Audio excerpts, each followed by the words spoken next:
चे गेलेले निरीक्षक, त्यांचा अहवाल, त्यांच्या शिफारशी, जिल्हा काँग्रेस कमिटीच्या शिफारशी या सर्वांची सांगड घालून आजच निवडणुकीला पुढे जाण्याच्या अनुषंगानं पक्ष पातळीवर एक महत्वाचा टप्पा हा संपन्न होणार आहे।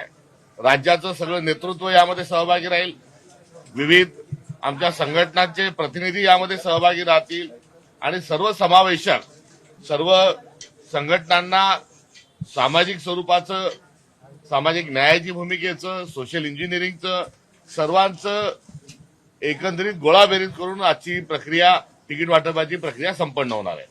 सर, खरं तर मुंबई आणि पुणे या दोन महानगरपालिकेच्या संदर्भात मोठी चर्चा होते। एका बाजूला तुम्ही मुंबईमध्ये वंचितसोबत चर्चा करत होता, दुसऱ्या बाजूला वडेट्टीवार म्हणाले की युती झालेली आहे, वंचितकडून सांगितलं जातंय की युती आम्ही झालेलीच नाहीये।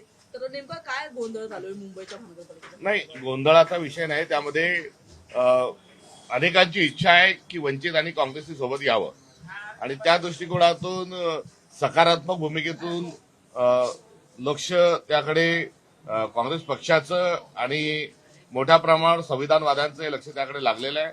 दोन्ही चर्चेतल्या सहभागी असणाऱ्या नेत्यांनी त्या ठिकाणी एक चांगला संवाद करून आणि एकंदरीत जी काळाचा जो आजचा जे आवाज आहे त्या अनुषंगानं सोबत येण्याच्या अनुषंगानं त्या ठिकाणी युती ही अंतिम करावी अशा प्रकारची आमची त्यांना आव्हान राहणार आहे। तुमचं वंचित सोबत युतीची चर्चा सुरू आहे की चर्चा थांबवलेली आहे, काय स्टेटस आहे? एकंदरीत मी त्या मुंबईतल्या चर्चेचा भाग नाही, मात्र माझी नगरपालिकेच्या निवडणुकीच्या पार्श्वभूमीवर आणि नंतर जी वंचितच्या नेतृत्वाशी जी चर्चा झाली त्या अनुषंगानं ज्या पद्धतीनं काँग्रेस पक्षाने सर्व निर्णय जे आहेत हे जिल्हा स्तरावर जिल्ह्याच्या नेतृत्वाकडे आणि संघटनेकडे सोपवले होते, अगदी तशाच पार्श्वभूमीवर वंचित बहुजन आघाडीने देखील जिल्हा स्तरावर त्यांनी या आघाडीचे सर्व अधिकार दिले होते। त्यामुळे त्या ठिकाणावर आमच्या दोन्ही संघटना ज्या आहेत आपसात चर्चा या एकंदरीत 28 ठिकाणी करत आहेत। प्रकाश आंबेडकर यांचं असं म्हणणं आहे की आम्ही त्यांच्याकडे चर्चेसाठी गेलो नव्हतो, काँग्रेस आमच्याकडे आलं होतं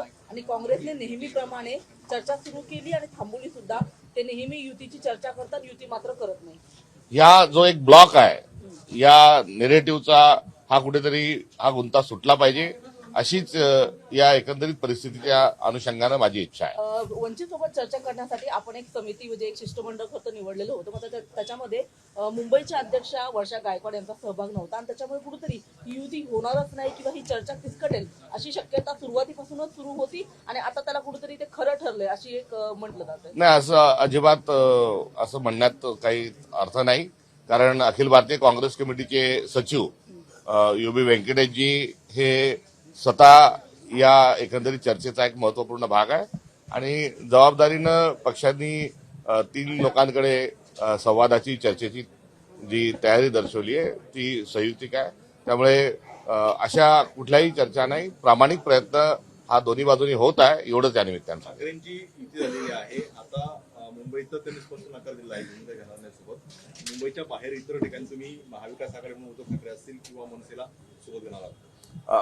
महाविकास आघाडीच्या घटकपक्ष या नात्यानं आणि इंडिया अलायन्सचा घटकपक्ष या नात्यानं जरूर युबीटीच्या सोबत आमची चर्चा सुरू आहे आणि युबीटीची चर्चा करण्याच्या अनुषंगानं यापूर्वीच आम्ही आमच्या संघटनेला तशा प्रकारचा सूचना दिलेल्या आहेत। इंडिया अलायन्सच्या व्यतिरिक्त कोणाशी आघाडीचा प्रस्ताव हा अद्यापर्यंत आलेला नाही। आजच्या पार्लमेंटरी बोर्डामध्ये जर आला तर त्या ठिकाणी निर्णय घेण्यात येईल। मनसे असेल तर काय करणार? अजून तसा प्रस्ताव आला नाही। आजच्या पार्लमेंटरी बोर्डमध्ये जर तसा प्रस्ताव आला तर त्यानंतर झालेल्या निर्णयाच्या अनुषंगानं आपल्याला अवगत होईल। अनेक ठिकाणी महायुतीमधील अजित पवारांसोबत सुद्धा काँग्रेस जाण्याच्या तयारीमध्ये आहे, तुमची परवानगी असणार? असाही प्रकारचा कुठलाही प्रस्ताव हा आलेला नाही आणि अशा कोणत्याही पक्षासोबत काँग्रेस पक्ष जाणार नाही।